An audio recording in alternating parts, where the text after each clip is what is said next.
Разговорите за изборот на новиот министер за здравство се во тек со коалицијските партнери во владачката коалиција. Во опција се повеќе имиња. Реконструкција на владата ќе има доколку биде избран кандидат кој не доаѓа од Алијансата за албанците, изјави денеска премиерот Зоран Заев. Тој рече дека добил име како предлог од Алијансата за испразнетото министерско место, но има и други имиња кои сакаат да ги разгледаат со цел да се донесе најдоброто можно решение.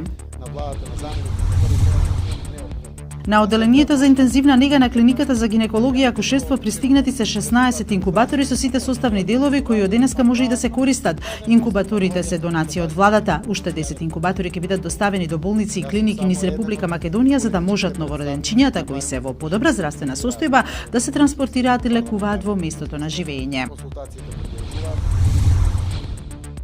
Медијаторот во спорот за името Метју Нимиц треба да го закаже конечниот датум на средбата меѓу представниците на Македонија и на Грција во Њујорк. Средбата на представниците преговарачи со медијаторот требаше да се одржи на 20 и 21 ноември, но е одложена и најверојатно ќе биде одржана во текот на декември, без да се посочат причините за тоа. На средбата што беше закажана по подолга пауза, според грчките медиуми, Нимиц требало да излезе со конкретен предлог за решавање на спорот.